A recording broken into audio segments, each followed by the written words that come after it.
Hi everybody, this is the Patriot of the amazing, spectacular, terrific, the great one, the people's champion, your host, the Hut, and welcome back to the Patriot Hut. Hopefully you like this video. So as you know, they finally got that spending bill done. I'm going to go through it, and it's not all sunshine and rainbows, particularly with the Speaker of the House. That guy has to go. Hopefully he'll be out of here. Where did he come from? Did he sprout out of the ground? I never heard of this guy until they just sort of propped him up. Because Kevin McCarthy was a disaster. But here's from the Gateway Pundit. Mike Johnson caved again. Breaks promise to split spending bills. Excludes Trump's demand for a debt ceiling increase and backroom deal with Democrats to avoid a shutdown. Spineless. House Speaker Mike Johnson brokered a last-minute agreement with Democrat leaders late Friday. The deal extends federal funding through March and allocates substantial direct disaster relief. There's been a lot of disaster relief for that Congress and for Washington, but notably excludes President-elect Donald Trump's demand for a debt ceiling increase, according to the Associated Press. The 118-page package maintains current government funding levels and includes $100 billion for disaster aid and $10 billion in agricultural assistance. However, it omits provisions to raise the debt ceiling, a point of contention for Trump and his allies, including billionaire Elon Musk. Now, I would mention they don't like Elon Musk. They're calling him President Musk, just a joke. They don't like that a citizen can have this kind of effect on what they do in Washington, because they think nobody's above them. We have a very powerful citizen on our side. And Musk, who had advocated for a long-term suspension of the borrowing limit, Trump reiterated his position on the debt ceiling, calling for its extension or abolished to avoid future partisan gridlocks. On Thursday, Trump said a very important piece vital to the America First agenda was added as well. The date of the very unnecessary debt ceiling will be pushed out 2 years to January 30th, 2027. Now we can make America great again very quickly, which is what the people gave us a mandate to accomplish. On Friday, Trump wrote, Congress must get rid of, extend, or out to perhaps 2029 the ridiculous debt ceiling. Without this, we would never make a deal. We should never make a deal. Remember, the pressure's on whoever is president.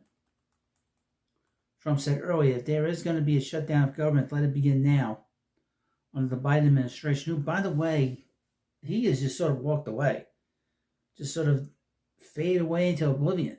We was in oblivion anyway. Now all this talk about him being in oblivion for the last 4 years, everybody knew that. It's only the Democrats and their allies in the media that were talking about, that were saying there was nothing wrong with him. Anybody didn't know there was something wrong with him, just lied to themselves. This is a Biden problem to solve, but if Republicans can help solve it, they will. Musk questioned the bill's partisan alignment, as on social media. So is this a Republican bill or a Democrat bill? The tweet was in response to Maisie's tweet. Thomas Maisie criticized Speaker Johnson for initially planning to split the spending bill into multiple pieces, but ultimately caving to Democrats' demands for an all-in-one bill. This is because they're lazy. They didn't want to vote multiple times. It's part of it. This was in fact correct when you tweeted it, but Speaker Johnson flipped his decision after the meeting when he spoke to Hakeem Jeffries and realized he could get Democrat votes to pass all the legislation as one bill. And they got all the Democrats, by the way, for this bill. It's just scary. Earlier, Republican leaders were advancing a new strategy involving 3 separate bills. According to Fox News host Harris Faulkner, Republicans are working on Plan C to avoid a government shutdown.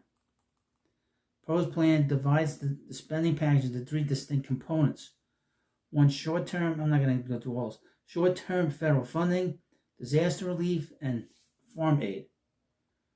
The House approved the funding bill with a partisan vote of 366 to 34, sending it to the Senate for swift passage. More Democrats supported the new bill with a vote count of 196 to 170. House Democrat leader Hakeem Jeffries claimed they defeated Elon Musk and President Trump with the government funding bill. I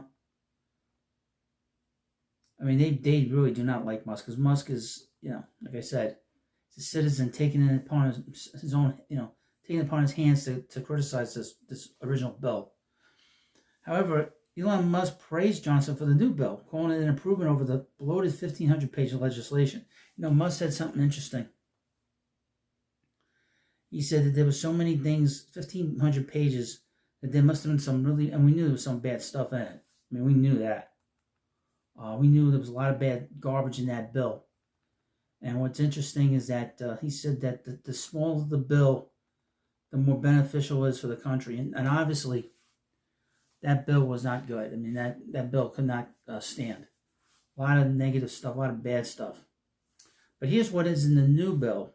This is the American Leaf Act 2025, H.R. 10545, is what's called. In a dramatic last-minute effort to avert a government shutdown, the U.S. House of Representatives passed a continuous resolution late Friday evening funding federal agencies through March 14, 2025. The bill passed with a 366. I read that. Okay. Below, and then I'm going to read this. Key allocations. District of Columbia Emergency Planning. $90 million allocated for emergency planning, including $50 million for the 2025 presidential inauguration. Okay. National Oceanic and Atmospheric Administration. $625 million to maintain the geostationary Earth orbit acquisition schedule. The FBI got $16.668 million for cybersecurity and national security system upgrades. Okay. Defense shipbuilding. $5.996 billion for Columbia-class submarine construction. $2.922 billion for additional Columbia-class submarine activities. $5.691 billion for Virginia-class submarine production and workforce improvements. The Treasury Department under the cybersecurity got $908,000 for terrorism and financial intelligence measures. Education support funds for student loan servicing and aid processing. Division Agriculture and Forestry. They got stuff for disaster relief for agriculture, emergency conservation programs, emergency forest restoration, emergency watershed protection, rural development, rural disaster assistance fund. That's great. $362.5 million. Food assistance, $25 million. Got the emergency food aid infrastructure in disaster hit regions. It took them so long to do this. So many people have suffered because of what happened down there. Economic recovery, $1.51 billion for flood mitigation, NOAA disaster relief, fisheries disaster assistance, got $300 million. Under public health, key healthcare provisions, Medicare support, public health programs, Medicaid adjustments, defense infrastructure, Department of Defense, Army disaster recovery, Navy recovery operations. NASA got money off of this. $740.2 million for repair and infrastructure damaged by hurricanes, typhoons, and tornadoes. The federal prison system got $64.795 million for disaster-related building repairs. U.S. Marshals got $12 million for enhanced security at Supreme Court justices' residences. Veterans fairs, flexibilities to fund. So this is sort of, we can go down one, but this is pretty much it. This is not nearly, and this is only 117 pages or 118 pages or whatever. Better than the 1,500 pages that we had on Wednesday. I wasn't going to read all that. And there's a lot in here to read, but boy, oh boy. And to see that, again, Mike Johnson's spineless, he has to go. I think we know that. So, thank you for watching this video. And of course, please subscribe to Patriot Hut, and I'll see you later.